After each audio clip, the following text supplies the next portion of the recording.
Hi friends, and welcome back. And to those of you that are new here and all of my new subscribers, welcome and thank you. I truly appreciate you being here.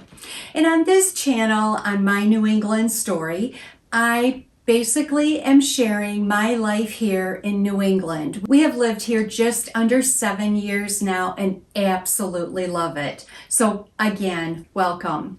As you saw at the beginning of the video, we did get more snow. Our total accumulation was roughly 5 inches. So at this point, 5 inches isn't that much, at least not for us, when you already have, I don't even know how much on the ground, but it is beautiful. And when the sun is out, it's just, I feel like we live in a winter wonderland. So I guess that's the thing you do here in New England. You talk about weather a lot. I swear everyone I meet, that's what we're talking about. Now on Tuesday, I had some errands to run and they took me a little longer than I had planned because I was going by Goodwill and it was just calling me in. I hadn't been there in a while, and so I did bop into Goodwill, and a couple of days before that I had gone to another consignment store. I don't know if it's the time of year or what, but I've really found some really good buys. Well, one thing I had been wanting to do is get some fun little containers. I wanted to play around with making some candles. As many of you know that have been here for a while, I do make candles, but most of the candles that I make, other than for myself, are the molded candles, and I love it. It's a lot of fun. But I wanted to try making some candles in containers. More specifically, I wanted to play around with fragrance. Now, me personally, I don't like super strong scented candles. So I thought if I could make my own and control the amount of scent, of course I can choose what scent I want, it may save me some money. I don't know. I doubt it because I love candles and I will probably always buy candles. But anyway, I found some really fun containers. So I did make up a couple the other day, and as I was making them, I thought, you know what, I am going to share that with you. This is definitely not a tutorial. I'm just going to show you a little bit of how I have done it. And like I said, I have played around with some fragrances and I'm really loving them. I did a orange blossom, and I have I think it's a pink grapefruit. Those are scents I tend to want this time of year. That takes me actually through the summer. But the part of the reason I'm saying it is not a tutorial, let me share what happened to me the other day. So I'm down here and I've got all kinds of things going and this and that, and kitchen's a mess, and I'm playing with some different waxes, like I said, some scents, and I had a wax that I had purchased that came in like a hard plastic bag. It was a solid piece, so obviously I had to melt it down, which I did, and I did that through like a double boiler method on my stove. Well, what happened is somehow, and I don't know if I did this or what happened, but somehow the bag ended up with a little bit of a slit in it. And so I pulled the bag up just to see how is it melting, how much has melted. And here we go. I did get some on the stove. Then there's smoke in the kitchen. The smoke alarm is going off. I'm running around, opening up doors. Again, it's freezing outside. And Mark, who works from home a lot, he's upstairs in his office, of course, that day. It couldn't have happened on a day that he was traveling. So he comes down. He's in no hurry because, believe me, he's used to this chaos from me. And I have a towel. I'm trying to get the smoke away from the smoke alarm to get it to stop beeping. And he's like, "What are you doing?" And I say, "Oh, I'm just making candles." And he's like, "Okay." And he turns around and he goes back upstairs. He was not concerned. Anyway, so that was a little bit of a catastrophe. Once I got through that, I had a lot of fun. And honestly, I'm pleased with how they turned out. Now, you do have to cure them for about 14 days before you burn them. but I got a lot of fun containers. So I am going to make some more today, and I'm going to show you a little bit of what I do. Again, not a tutorial, just sharing. And I am going to put a couple in my store. They won't be going up this week because, like I said, they need to cure. So I will put them in the store next week. So keep an eye out if it's something you're interested in. The thing too is, because I've purchased my containers at consignment stores, they're going to be unique. It'll just be one and done type of thing. Let me know if it's something you're interested in me continuing to do and to carry in my store, and we'll go from there. I also want to try a new recipe for Valentine's Day, just a little treat for Mark and I, so I will share that with you also. And then when I was out, I did purchase a couple of little plants for the house, so I need to do some repotting, and I may show you just a little bit of that. Again, it's just sharing with you kind of what I've been up to this week. What have you been doing if you are in the middle of these cold winter months? Are you working on any special crafts? I'd love to hear, because I love crafting. How about any new books? I don't know. Why don't we share down below in the comment section what you've been up to? I would love to hear. Okay, so let me pull out all of my things, and we're going to get started making some more candles. Fingers crossed we don't set off the smoke alarm this time. Okay, let's get started.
Okay, I have everything laid out here. I am ready to begin. I am going to repot my plant on the top left there. I am going to plant the two little plants that I purchased this week, and I'm also going to try to propagate a couple of clippings that I have from plants that I currently have in the house. Okay, friends, full disclosure here. I have no issues growing things outside. I really don't. I can plant and grow just about anything. But I do struggle with indoor plants. I'm really good at not keeping them alive, to be quite honest. Now, I do have several indoor plants, vines, that I have had for a few years now, and I have not killed them. So that's a good thing. But as a whole, I do struggle. Please tell me I'm not the only one. which is why today's video is showing you what I'm doing, not how. If you have any advice, any special hints on keeping plants alive indoors, please share. I will say I'm perfectly fine at remembering to water the plants. However, I do forget to feed them. I know some plants you are supposed to feed them on a regular basis, and I don't know. I just forget to do that for some reason.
This year, as a special Valentine treat, I decided to make Madeleines for the first time. They are a French pastry, French cookie, and I absolutely love them because they are just so light and airy. So that is what we're making today.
I will link below the video the recipe that I followed. The only thing I would change is I would either decrease my bake time or change the oven temp to 350. I should have pulled them out a little sooner. I got distracted and I totally forgot to keep an eye on them, so they came out a little more done than my preference. Thank you so much for spending some time with me today. Have a wonderful week, and we will see you next time. Bye-bye.